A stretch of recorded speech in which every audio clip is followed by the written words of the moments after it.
100% AI po ang mga video ni Zaldico, no? Nakasisigurado na po ako ngayon at hinahamon ko ang mga DDS na i-debunk ako at alam ko na o may idea na ako kung sino ang may kagagawa ng lahat ng ito. Ito tuturo ko po sa inyo.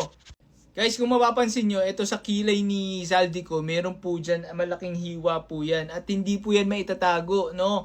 Talagang ito sa buong video po ng huling video ni Zaldico, wala pong ni anino po niyan, no? Pero dun sa una, medyo may konting ganun pa eh. Pero dito natanggal na po talaga. So AI na AI, tapos ito pa po naman po, no, ayan no, meron pa ring marka sa kilay yan, no? Tapos titingnan niyo yung buhok niya, kulot po siya. Hindi po siya straight yung buhok kagaya po ng unang mga video ni Zaldico, straight. Ano yan, nagpariban, di ba? Imposible po yan. At kung papansinin nyo po, ang pinaka talagang nakakahalata na AI ay yung kilay po nila. No, lumulutang yung kilay, no. Kunwari, kumunot na siya, nahuhuli bago bumaba. Yan. Makikita niyo po. At nakikita niyo naman, wala naman po talagang kilay si Zaldico, no. So, yun po, no. Obviously, AI po yan. Pero ito pa. Sa mga unang video po ni Zaldico, meron pong anino. Pero yung sa later part po ng mga na ina-upload po nila, wala na pong anino. Kasi halatang halata po to. Ayan, makikita mo, parang ni ruler po yan. No, buong video po yan ng mga first 3 videos ni Zaldico, gumagalaw-galaw po yan. Pero straight na straight pa rin po yan, no. AI lang po ang nakakagawa ng straight na anino. At kahit naman isipin mo, saang parte ng muka na kapag inilawan mo, magiging diretso. Kahit gumalaw-galaw ka, diretso pa rin, di ba? Wala pong ganun, no. Wala pong ganun. Yan po ay indikasyon na AI po to. Sino naman po may kagagawa nito? Sa mga hindi po nakakaalam, IT po ako. Ayan o, ayan po yung trabaho ko. Ayan o, yung payslip namin. At makikita nyo po dun sa taas, ayan o, 10-year award. Yun po yung mukha ko nandun, di ba? Nagtrabaho na ako sa mga US companies, pati mga bangko sa US at kung saan-saan pa.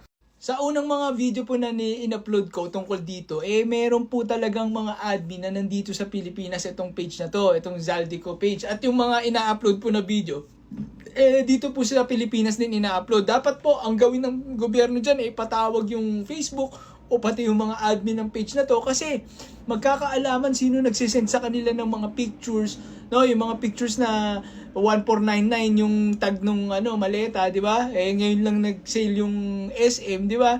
So magkakaalaman, no, kung paano nila ine-edit yung videos, magkakaalaman, magkakabukingan kung sino, kanino galing yung mga videos saka pictures.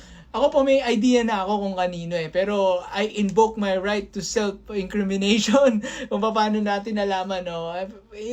Magkakaalaman din yan, no, kung talagang gugustuhin ng NBI saka ng DOJ, magkakaalaman yan.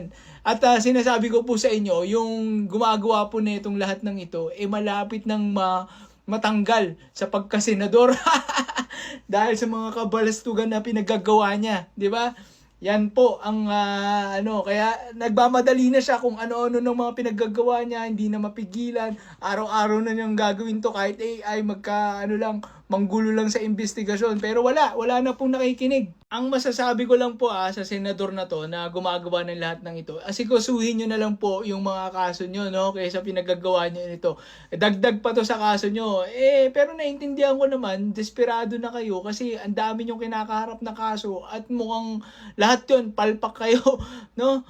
Ay nako, wala na po kayong pag-asa, no? Wag na kayong umasa na may maniniwala sa taong ito. Kung si Vico Soto siguro yung nagsasalita, baka may maniwala pa, pero dahil si Zaldico po yan at sinasabi niyang wala siyang kinulumbat dun sa bilong-bilong halagang diniliver niya, hanggang sira ulo lang. May sayad lang yung yung maniniwala po dyan. Like and follow Balita at Kaalaman at share nyo po ang video na ito para mas marami po ang makaalam. Alright, once again, Balita at Kaalaman, let's do this again, let's go.